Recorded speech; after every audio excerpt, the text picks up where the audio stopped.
Hello, everyone, and welcome to FTT Chats, where we sit down with some of the great and the good of fintech for a bit of a chat. I'm Liz Lumley, and today I'm speaking to one of my favorite people, Magdalena Krohn. How are you? Hi, Liz. I'm very good, thank you. How are you? Oh, excellent. Yeah, no, very good. Knock on wood. Yeah, holding in there in Yeah. our working from home times. Yeah. So I'm going to start off with the first question I ask everybody, which is, who are you and what do you do? Who am I and what do I do? We can go deep and philosophical on that. Yeah. Don't Keep it however you simple. want. So my name is Magdalena Krohn. I'm the RISE Global FinTech Director at Barclays. I oversee our Barclays FinTech hubs. We have 4 physical locations globally in London, New York, Tel Aviv, and Mumbai. Mm-hmm.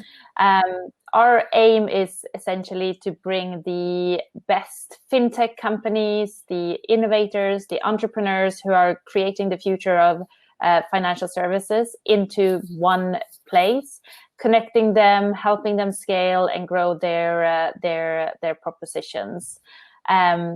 Also, of course, a huge part of that is linking them back into the bank, linking them into Barclays, Mm-hmm. and ensuring that Barclays, as a 329-year-old bank, is kind of staying on track and understanding the latest technology, understanding how fintech startups out there can help the bank solve some of their big challenges. Excellent. So I'm leading the team that's kind of working with the companies who's sourcing technologies, who are connecting them in, and thinking about what are the best way that we can help these fintech startups and entrepreneurs succeed.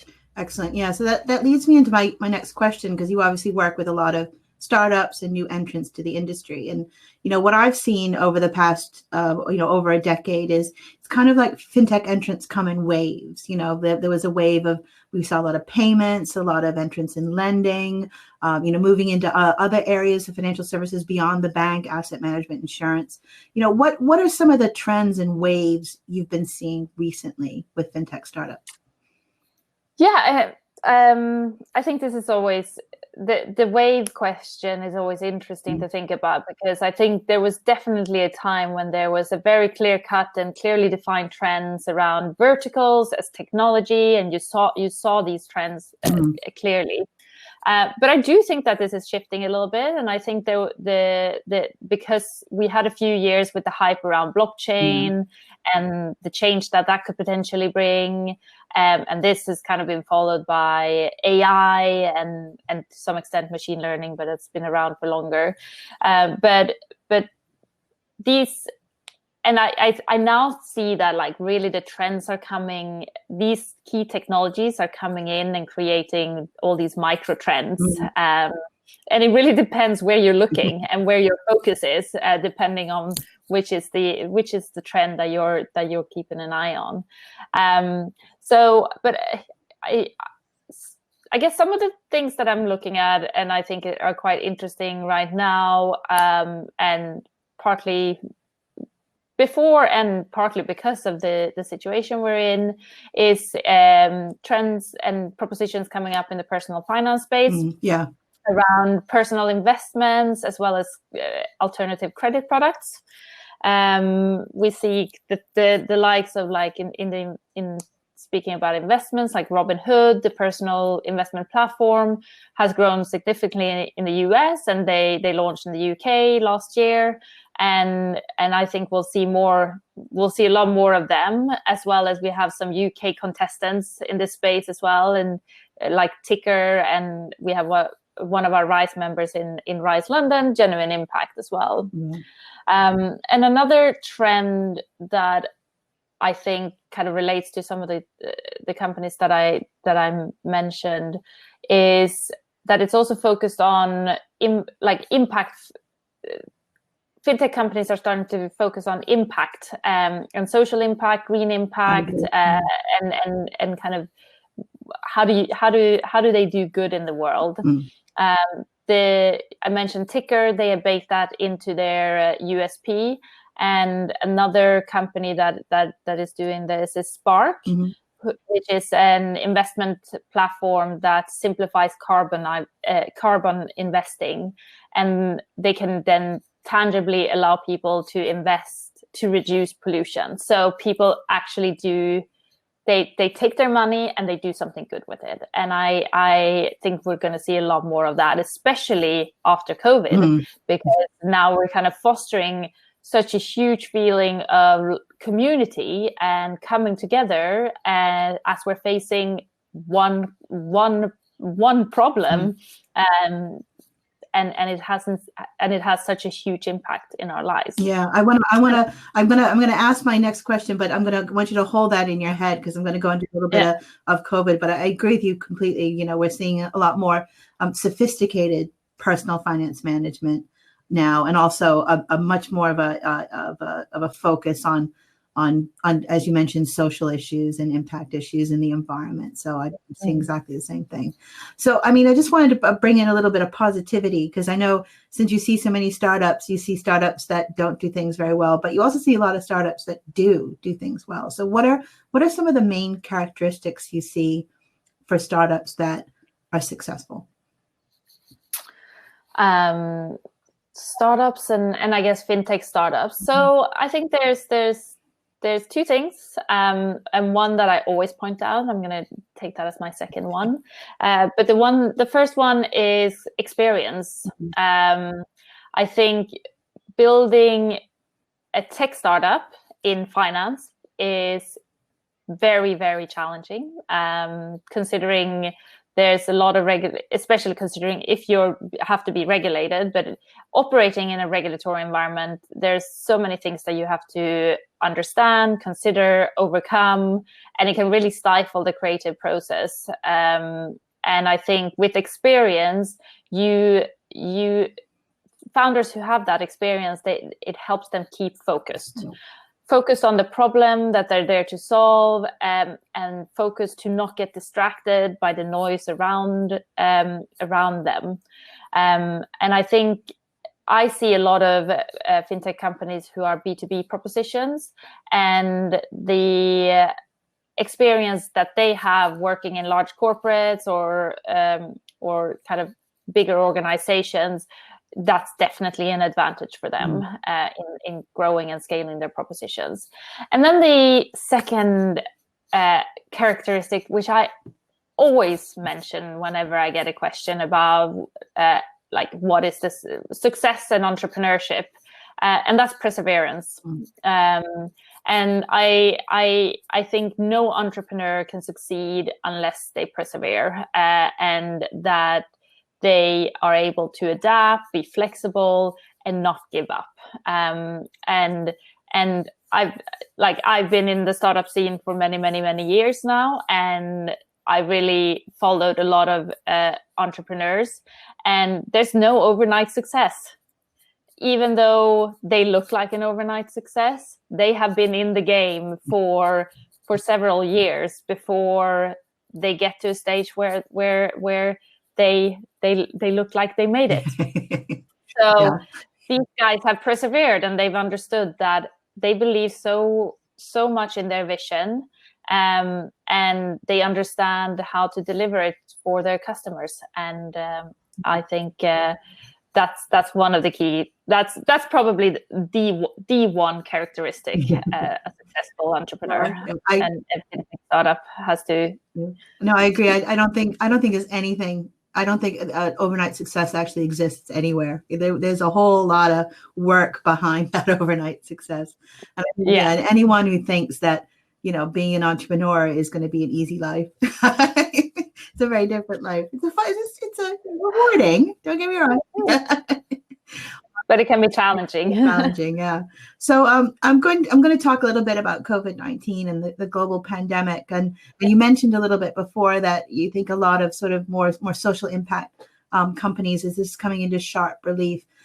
Maybe, and I'm going against my rule to have a two-pronged question, but you know, what are you seeing in the industry right now around companies that are really focusing their offering, or maybe pivoting, or taking advantage, not to sound crass, about the global pandemic, and how many do you see are like in survival mode? I should probably break that up into two. So why don't we start first with, what are you seeing with companies that are really sort of flourishing in this environment, challenging environment? Yeah, flourishing. That's actually a tricky one. Probably the wrong word. Yeah, wrong word. I think it's really fascinating to kind of just observe and see how different companies are taking different strategies in the reaction to the current situation. And I definitely see that it's quite early still to say like what is the actual impact of all of this. In terms of kind of good examples I've heard from the idea of pivoting, I guess, is, and I think a lot of companies are doing this, is just understanding, like, you pivot your strategic direction. We have RISE members who have had an outlined, clear product timeline that they were sticking to, and they knew how they were going to launch. And as COVID hit, they just realized that we just have to turn it around. And whatever they were thinking to kind of push out virtually, which was at the back end of this year, they now, within 2 weeks, got out in the market. We're living that. So, yeah, and I think like RISE as a proposition is doing that. Like, everyone now has a virtual proposition. And what does that mean for the growth of our products? So I think there's definitely some good examples of pivots out there when it comes to just your product roadmap and the strategic focus. But I definitely do think that a lot of companies are kind of in survival. They're not in survival mode, but they are thinking about, okay, they're thinking about, how do we survive? Like, what are we doing now, and how are we going to live in this new world? How are we going to survive in this new world? And a lot of that comes around just mostly like around the way of working and how you serve you realize how important the people in the companies are, and how they're driving and building the fintechs forward.